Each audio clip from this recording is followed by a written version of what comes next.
Vamos a saludar y a presentar a nuestra licenciada en comunicación especializada en discapacidad. Estamos hablando de Karina Bimonte, periodista también, conductora. Cari, ¿cómo andás? Bueno, antes que nada, feliz día para Meli, hoy día del locutor. Gracias, ¿cómo andás? Bueno, muy bien. Vos sabés que antes le decía en forma privada a Fede que la carrera de locución es una formación bastante vapuleada y bastardeada, sobre todo en estos últimos años, así que yo siempre que tengo oportunidad visibilizo, ¿no?, todo lo que significa ser locutor. Y bueno, y es lamentable cuando hoy las redes sociales, ¿no?, promueven otras cuestiones que hacen que no se respete, ¿no?, lo que allí significó capacitarse y elegir esta vocación. Así que bueno, eso simplemente. Exactamente, es verdad lo que dice, ¿eh? Sí, claro, no, es un tema difícil, ¿no? Viste que siempre se buscan caminos quizás que esquiven lo que no tendría que ser, es esquive. Pero bueno, yo recién lo decía en el inicio, ¿no?, que el PNT, la publicidad no tradicional, vino de alguna manera a chorearle el laburo a la locución, ¿no? Porque claro, sin tener un locutor podés hacer una publicidad vía este método y sí, nada, le haces igual y no le dar paso a un locutor lo que quizás es el laburo.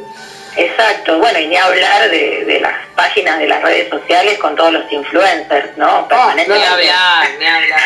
Permanentemente haciendo publicidad de productos y demás. Yo recuerdo que hace unos años atrás hasta se iba a eliminar la carrera de locutor. No escribían lo que estoy diciendo, iba a desaparecer.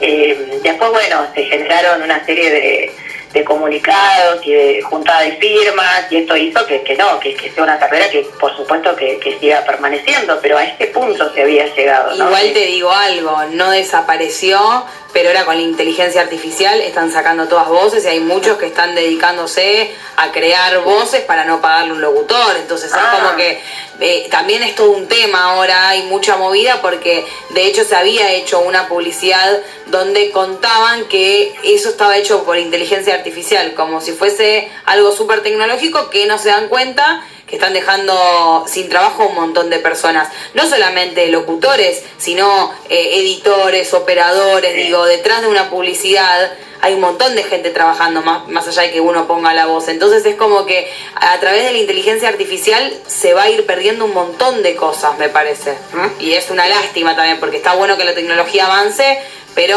podrían avanzar desde otro lado quizás.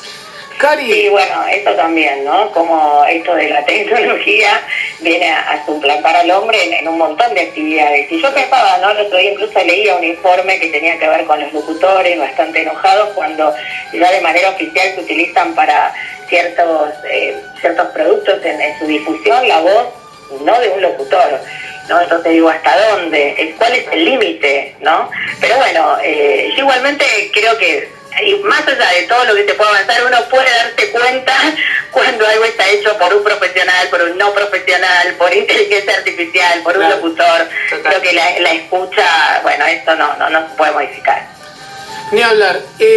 Ahora, estamos en época de elecciones, se vienen las elecciones también, las PASO, después las elecciones de octubre, bueno, un posible balotaje.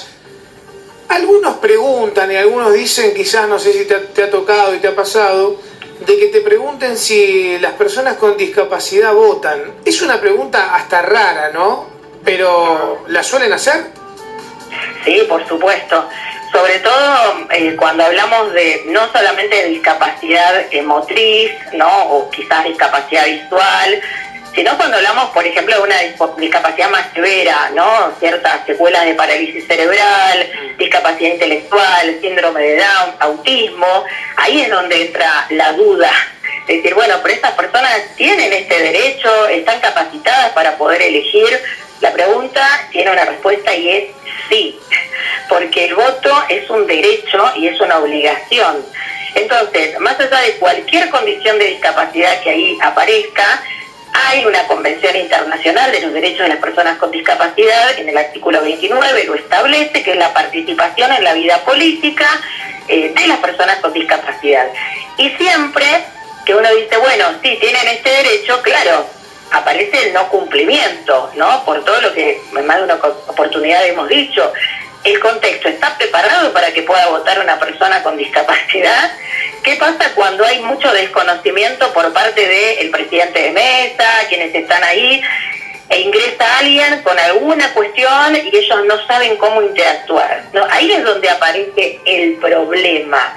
Entonces, acá podemos aprovechar este espacio como para poder dar algunas recomendaciones, ¿no? Si es que nos están escuchando quienes van a estar ahí a cargo de este proceso de elección, y simplemente a modo también de visibilizar. Cuando hablamos de discapacidad visual, bueno, es importante que el presidente de mesa pueda informar a la persona que él está presente, porque uno dice es trivial, ¿no? Pero quien tiene discapacidad visual llega al lugar y no sabe cuántas personas hay, quién es el presidente de mesa. Entonces, si esta persona pide ayuda, siempre es lo importante, el atender.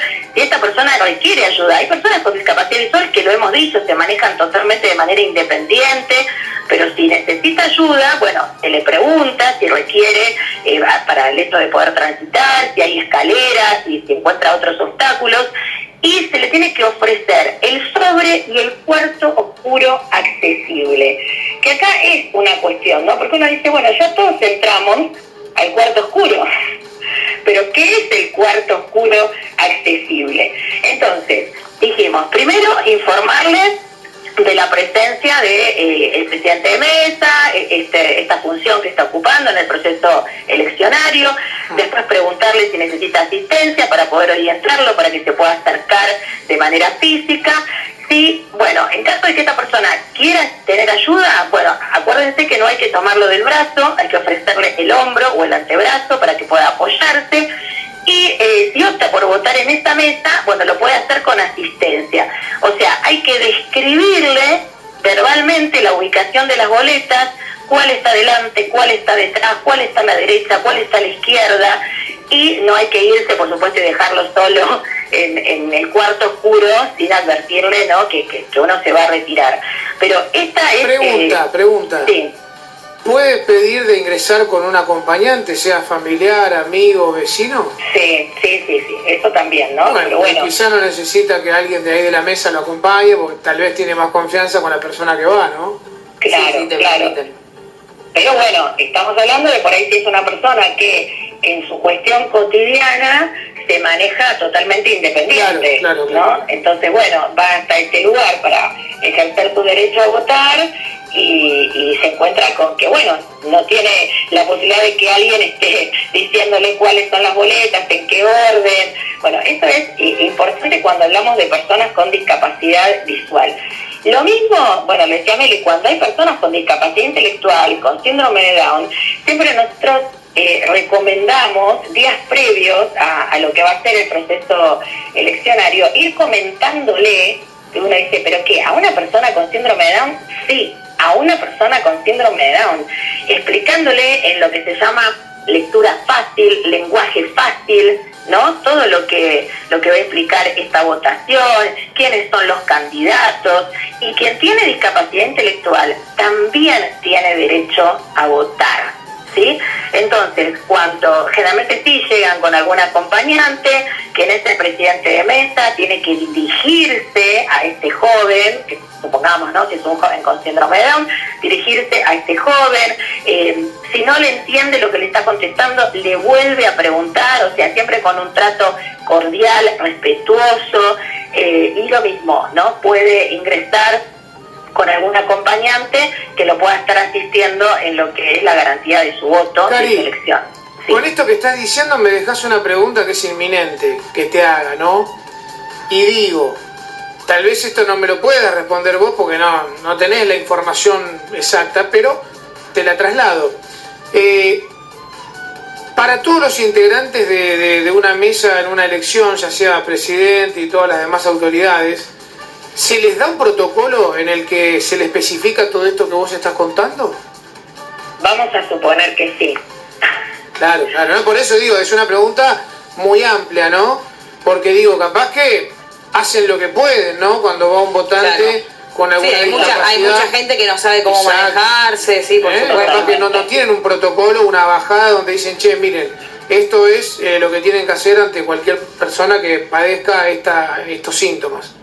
No, por eso digo, vamos a suponer que sí, que quienes están ahí a cargo de, como digo, ¿no? Toda esta elección, saben que se entiende por persona con discapacidad y cuáles son sus derechos. Pero bueno, sabemos que más allá de que, y esto no tiene que ver con una gestión puntual, sino con todas las que han pasado anteriormente en nuestra vida democrática, siempre se han encargado, ¿no?, de promover todo lo que es la accesibilidad electoral, el voto accesible. Eso sí, o sea, no vamos a negarlo. Después, ¿qué sucede en la práctica? Y bueno, ahí también encontramos muchos testimonios de personas, suponete, si es una persona con discapacidad motriz, ¿no? Es usuaria de silla de ruedas, y entra a una institución que generalmente son las escuelas, ¿no?, la institución educativa, para ejercer su voto, y resulta que se da cuenta que el cuarto oscuro está en el primer piso y es por escaleras, es obvio que esta persona no va a poder acceder, ¿no? Entonces, en este caso, ¿qué se tiene que hacer? Se tiene que bajar la urna. Claro. ¿Se entiende? Se tiene que bajar la urna. O sea, si no hay ascensor y no hay posibilidad de que esta persona pueda tener la accesibilidad para votar, ahí el problema, ¿cuál es? Físico, edilicio. No hay un compromiso intelectual de la persona. Entonces, bueno, en este caso sí se tiene que bajar la urna. Entonces, muchas veces encontramos situaciones de estas características, como la que vos me preguntabas, donde, claro, quien está ahí no sabe qué hacer. O sea, para él, esta persona tiene que subir y votar. Claro, pero ¿cómo hago para subir si no hay ascensor? Porque hay escaleras y no tengo las... ¿Qué me van a subir? ¿Al cocochito? Digo, ¿no?